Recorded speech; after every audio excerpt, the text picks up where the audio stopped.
Oi, doutor Mauro Fisberg.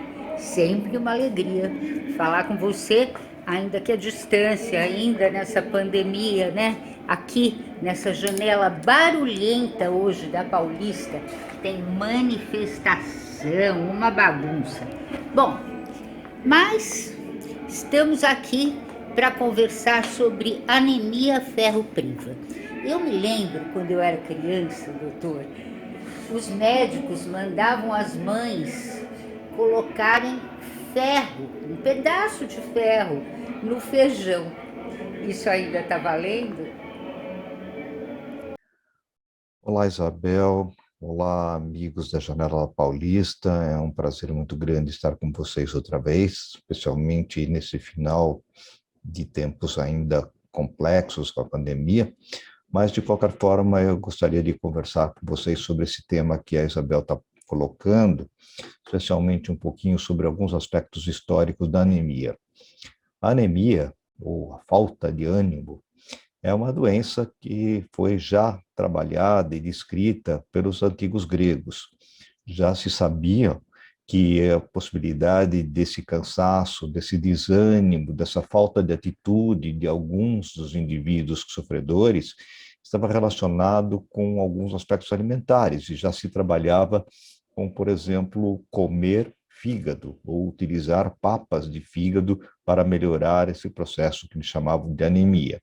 Só muito mais tarde se determinou a possibilidade de que a anemia estava relacionada ao transporte de oxigênio e especialmente à conduta da hemoglobina.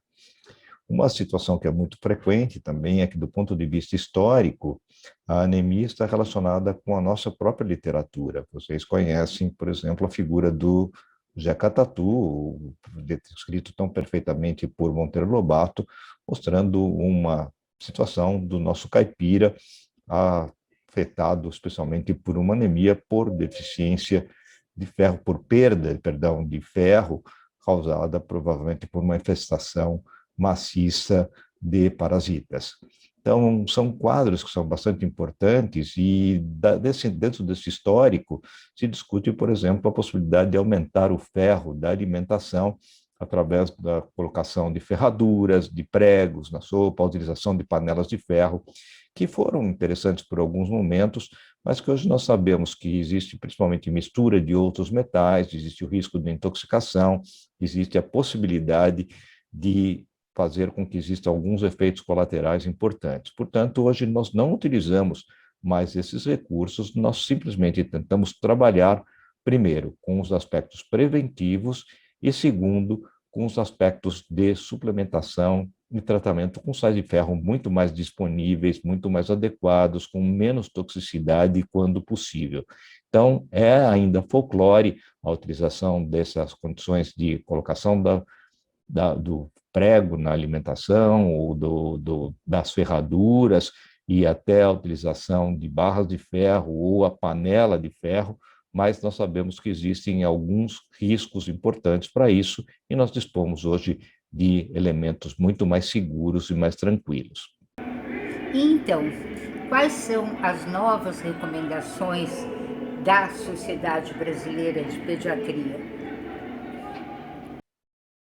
Isabel, acho que uma outra situação interessante da anemia são os aspectos que a Sociedade Brasileira de Pediatria tem discutido nos últimos anos. Claramente, nós sabemos que a anemia é uma doença muito importante. Ela não é apenas uma questão de cansaço, apatia, mas ela tem repercussões de curta, longa e muito diferentes situações ao longo do tempo.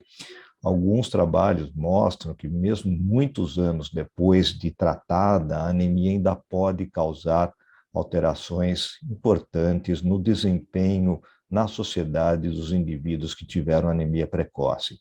E por isso que nós estamos por um lema que já é bastante importante dentro da pediatria, que a pediatria é uma urgência. Ela não é apenas uma situação clínica a ser avaliada de uma forma rotineira. Nós temos que prevenir e não deixar acontecer.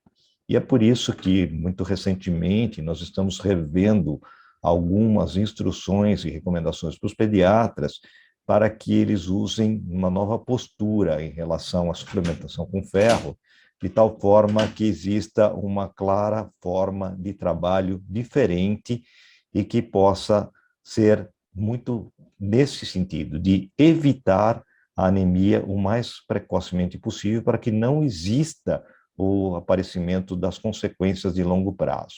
Por isso que nós, independente de alguns aspectos da alimentação, nós estamos propondo para a criança normal que está em aleitamento materno sem qualquer condição de risco, nós entramos com a introdução de ferro, nós introduzimos o ferro suplementar junto com a alimentação complementar, se ela estiver inadequada, a partir do 6º mês de vida.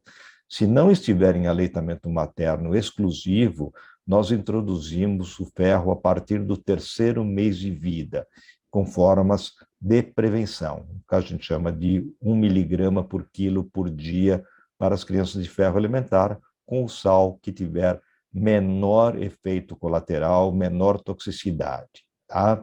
Eu acho que essa é a recomendação mais nova e importante da Sociedade Brasileira de Pediatria e que muito brevemente estará no site e disponível para todo mundo, e nós, inclusive, teremos uma live sobre esse aspecto. Tá?